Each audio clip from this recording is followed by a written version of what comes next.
Itu bukan tulisan Tuhan dan bukan omongan Tuhan. Tetap itu omongan manusia dan tulisan manusia.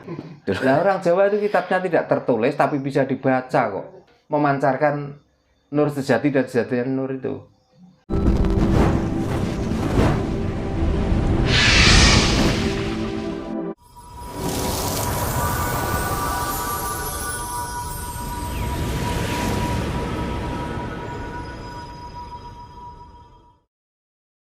Malah mengikuti hal sing seperti itu terus. Terus arahnya kita tuh mau kemana nanti kalau begini terus, tanpa kita itu sadar, tanpa kita tuh meningkatkan kesadaran kita sendiri, arahnya mau kemana kita itu coba kira-kira? Apalagi berketuhanan yang Tuhan yang tidak jelas. Apakah selamanya mau bertuhan yang tidak jelas terus? Nah, menyampaikan seperti ini nggak ada dalilnya, nggak ada kitabnya. Dalil dan kitab itu buatan manusia, podo-podo manusia nih, kok sudah berani menentukan loh. Nggak mungkin Tuhan tuh menulis kitab, nggak mungkin. Jadi kitab apapun itu bukan tulisan Tuhan dan bukan omongan Tuhan. Tetap itu omongan manusia dan tulisan manusia. Sesuai dengan kebutuhan waktu itu menulis. Itu aja loh enak. Nah, orang Jawa itu kitabnya tidak tertulis tapi bisa dibaca kok. Berarti artinya apa? Ya ini dengan ini harus menyatu. Dan kita harus bisa memancarkan nur sejati dan sejatinya nur itu. Tanpa ini dan ini itu selaras, ya selamanya kamu akan ngikuti tulisan itu. Kalau mengikuti tulisan itu, jangan berharap kamu bernegara ini bisa maju. Jangan berharap hidup itu bisa maju juga. Jadi ya wis nikmati aja jalan di tempat. Mau ke sini takut karena di tulisannya nggak boleh, mau ke sini nggak boleh, kalau ke sini boleh. Nah, yang boleh itu malah hambur-hamburan, yang tidak boleh itu yang ngirit. Kebanyakan. Coba yang ditulis di situ kan setiap punya kamu berikan orang lain toh. Yang tidak boleh di saat kamu itu butuh, pakailah sendiri uangmu. Itu malah nggak boleh. Yang diperbolehkan kan, dikala kamu punya, berikan orang lain. Lah kamu sendiri butuh kok memberi orang lain. Rumahmu lu saya gedek. Kenapa kamu membangun tempat yang tidak setiap hari kamu tempati, yang indah di sana, dan yang kamu tempati tidur, bahkan itu surgamu? Jangankan kasur, tikar aja kadang bolong kabeh. Tapi kan kadang diiming-iming nanti kamu di dunia melarat tapi nanti di sana kamu kaya. Nah ya kalau iya, nah kalau tidak, kamu kan berarti harus tidur di atas tikar pandan terus. Sedang berangus. Iya. Coba. Iya. Kalau ada pengajian kita datang pakai sepeda ontel nanti pahalanya banyak. Yang naik mobil pahalanya sedikit. Gitu. Sebenarnya kan hanya untuk memberi apa ya, sugesti pada orang yang melarat supaya nggak nuntut teman-teman. Nah, yang merasakan tuh orang melarat, bukan yang ngomong itu. Yang ngomong mobilnya juga bagus. Nah, kenapa kalau nanti pahalanya banyak kok yang ngomong itu nggak pakai sepeda hotel yang kriat-kriat? Gitu. Kenapa? Nyopir sendiri bisa, kenapa pakai sopir orang lain? Kan nggak sesuai apa yang disampaikan dan apa yang dialami. Mau seperti itu terus kira-kira pikiran kita? Mau ke dogma itu terus? Makanya ayo kita sadar, kita maju. Makanya di mana di dunia, di Nusantara ini ada tempat-tempat yang bisa untuk mendapatkan rezeki. Datangi. Ayo bareng-bareng ngemek pesugihan ben wong Nusantara sugih kabeh. Kita nggak usah takut itu bersekutu dengan setan. Saya itu kalau ada siapapun yang bisa mewujudkan setan dan setan itu bisa bersekutu dengan saya minta dibimbing kok supaya saya itu bisa bergaul dengan setan. Dan saya mau minta pada setan itu supaya diberi apa? Nanti mau diancam di neraka, mau dipukulin, gak apa-apa. Yang penting hidup saya di dunia ini terpenuhi semua. Siap bertemu dengan setan, Pak ya? Siap. Dan malah saya tunggu. Kalau ada orang yang ngomong seperti itu, datangkan setan.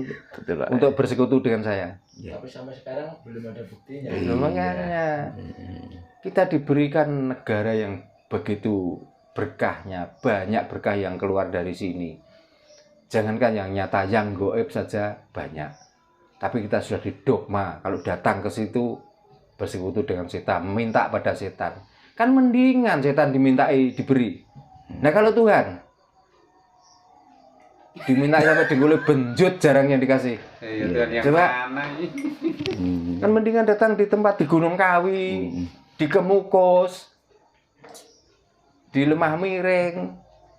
Kan mendingan di tempat-tempat itu. Dikala kita berani dengan menebus spiritnya, kita berhasil. Nah kita sudah melakukan spirit yang sudah bertahun-tahun bahkan puluh-puluh tahun kita lakukan, melarat cek pancet pelarat. Iya. Makanya tirulah saya. Dikala Tuhan yang itu kamu mintai, nggak pernah diberi, pindah ke Tuhan lain. Iya. Berarti gini Pak ya, intinya orang percaya pada Tuhan gaib itu kelakuan setan ya. Nah saya belum pernah ketemu setan dan kelakuannya bagaimana saya belum pernah kok.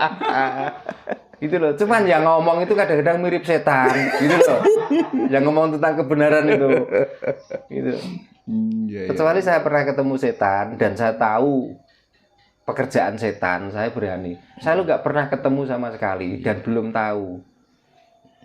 Gitu. Makanya setan itu ada dua hal yang dibenci. Dan ada dua hal yang disukai oleh setan. Apa Pak itu? Ya, yang disukai setan, dikala kita melakukan kejahatan, setan itu suka. Ya. Dikala kita itu lagi selingkuh dengan perempuan, setan itu benci. Yang dibenci setan adalah dikala kita tuh tapi ini katanya orang-orang itu loh ya. Yang dibenci setan dikala kita melakukan hal yang terbaik, itu setan benci. Yang kedua, yang dibenci setan adalah dikala istrinya diselingkuhi oleh kita.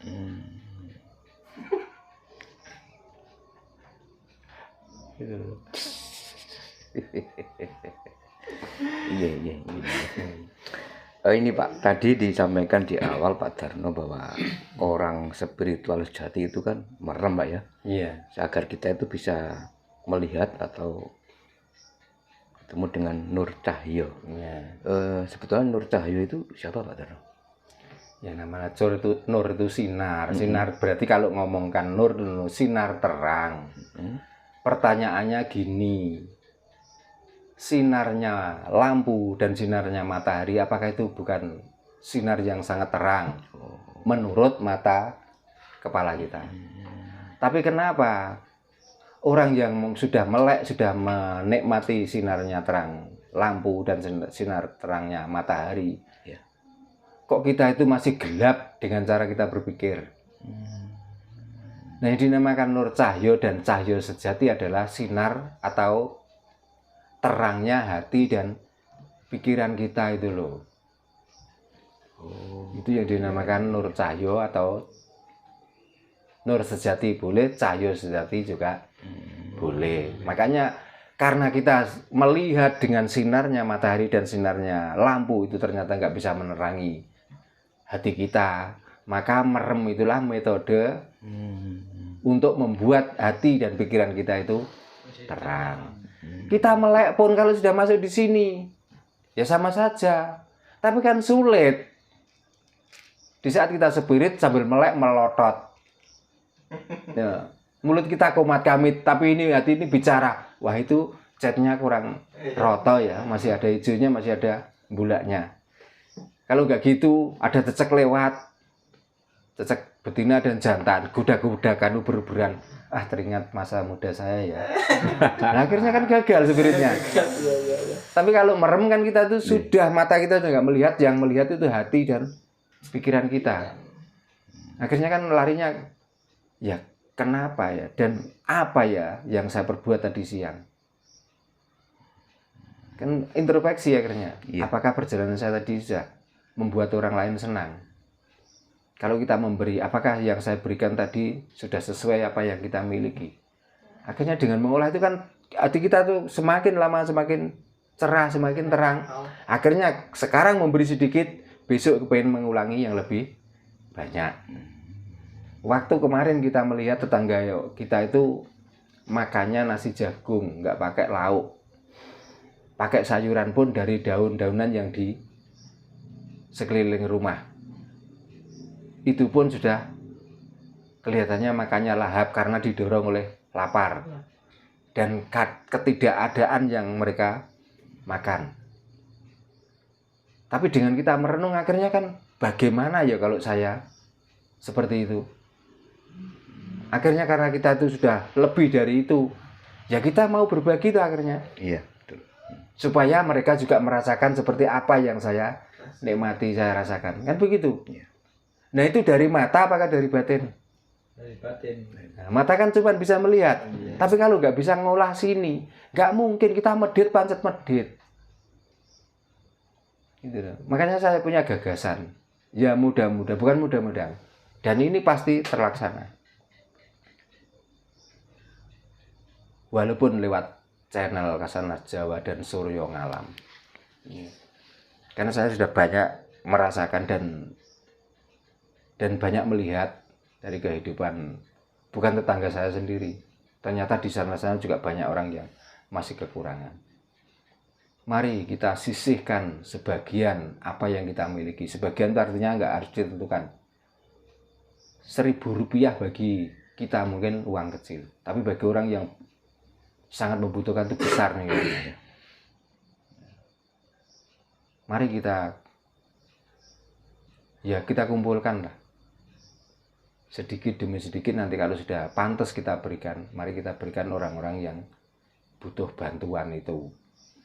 Dan ini sudah akan saya mulai dari saudara-saudara yang belajar di sini. Kemarin sudah saya sampaikan dan banyak yang setuju. Siapa tahu dari pemirsa ini sekalian ada yang orang berkelebihan, nanti kan bisa menghubungi admin. Iya. Dan penyerahannya nanti juga akan didokumentasikan langsung, dan hasilnya berapa dan sesuai dari hasil itulah akan kami serahkan semua. Jadi nggak harus ada yang ditutupi. Dan kita sebagai panitia, bisa dikatakan panitia, jangan pernah memungut sepeser pun dari uang itu. Supaya hidup kita itu ada manfaat. Jadi yang kita kejar nggak ilmu, itu juga ilmu. Ilmu untuk membantu atau mengangkat penderitaan orang lain itu juga ilmu loh. Yang sangat luar biasa. Di saat kita itu bisa merenung, di saat kita mau dengan hati yang lapang, akan mencerahkan hati dan pikiran kita. Nggak perlu kita seperti itu bersila, merem kumat kamit. Hal yang seperti itu sebenarnya juga jalan spirit kita sendiri sebenarnya. Yang penting tujuannya bukan untuk mencari pahala loh Pak ya. Nah untuk apa pahala? Kita bisa menolong orang itu. Di samping orang itu akan terbantu kekurangannya. Di sini itu luar biasa rasanya. Bahagia campur haru dan lain sebagainya. Kalau pahala untuk apa? Dan jangan kalau bisa seperti itu pakai bendera, mengatasnamakan ini dan itu. Nggak usah. Masalahnya kita bantu itu benar-benar orang yang tidak mampu dan benar-benar orang yang membutuhkan. Gitu loh. Makanya siapa saja bisa menjadi panitia. Contohnya Mas Indra atau Pak Darsono. Ya, nanti barangkali dari pemirsa Suryo Ngalam ada yang terketuk dengan omongan tadi, lalu wah ini Pak ada uang 2.000, ya silakan diterima, kumpulkan, karena dari 1.000 2.000 kalau orang banyak nanti ngumpulnya juga banyak. Nah dari situlah setelah nanti uang itu banyak ya kita sampaikan lewat YouTube, ini ada dana sekian dari pemirsa dan dari donatur manalah. Waktu kita memberikan ke orang yang membutuhkan, kita harus transparan. Dapatnya sekian dan saya bantukan sekian. Masalah bensin kita cari sendiri-sendiri, jangan mengambil uang itu. Beres. Karena tujuan orang membantu atau donatur itu tujuannya untuk ke situ, bukan untuk ke kita. Tanpa itu pun kita dari dulu sudah bisa hidup dan bisa makan. Gitu. Makanya saya nggak mudah-mudahan lagi. Ini harus bisa dan harus dilaksanakan lagi. Jadi ada manfaatnya. Kita nggak sekedar ngobrol ngomong no ilmu, tapi manfaat dari ilmu itu tanpa bisa menyentuh perasaan, tanpa bisa menyentuh rasa. Percuma kita punya ilmu banyak kalau hidup kita itu nggak ada manfaat untuk orang lain. Tapi maaf, yang melihat ini bukan berarti bahasanya saya meminta, bukan. Tapi ada yang ingin berpartisipasi di dalamnya, monggo silahkan. Gitu. Jadi nanti bisa menghubungi Visal atau Mas Indra atau Pak Bayam. Gitu. Di samping itu, ini sudah mulai saya galang dari saudara-saudara yang belajar tentang kapitayan di sini, dan itu sudah disetujui semua. Jadi setiap minggu kami akan mengumpulkan dana, entah apa namanya, iuran atau apa, itu pun ada bendaharanya yang membawa itu. Dikala satu kali pertemuan sudah pantas diberikan, ya sudah, kita nggak harus ngitung nominal. Karena kalau kita ngitung nominal harus sekian baru diberikan lah. Orang yang tidak mampu besok mau belikan tuh 5.000 pun kan berharga dan jadi kan gitu. Jadi nggak usah ngitung nominalnya. Yang penting kita itu bisa berbagi dan bisa merasakan penderitaan orang lain tanpa pahala. Nggak butuh pahala, Pak. Saya nggak butuh Tapi pahala. sekarang maraknya doktrinnya seperti ini ya Pak. Lebih penting orang lain timbang keluarga sendiri. Misalnya dipakai untuk makop tanah itu untuk amal. Wis ora mangan wis yang penting aku ngamal. Nah, yang penting saya nggak mengajarkan tentang itu. Ajaran saya kan nggak ada yang untuk seperti itu. Gitu. Kalau mau memberikan tanah, berikanlah orang yang tidak punya tanah. Gitu ya. Malah Nah, itu Pak logis Pak itu. Iya. Pak. Masuk Daripada itu. untuk disumbangkan ke tempat-tempat ibadah. Sekarang itu sudah nggak sedikit lagi tempat ibadah. Masjid musola itu di mana-mana ada. Iya, bagusan dikasih. Bangunannya banyak tapi isinya itu loh, yang kurang bermutu. Kan mendingan orang-orang yang nggak punya tanah. Dikasih, kita bisa menghidupi orang 3. Itu luar biasa loh. Kita membantu pekerjaan Tuhan. Coba. Daripada orang yang menyembah Tuhan karena tidak butuh disembah. Tapi kalau kita bisa membantu pekerjaan Tuhan, oh itu hebat, luar biasa. Swarga. Oh enggak butuh surga lagi. Untuk apa? Saya enggak butuh surga. Enggak butuh surga Pak ya? Enggak butuh surga.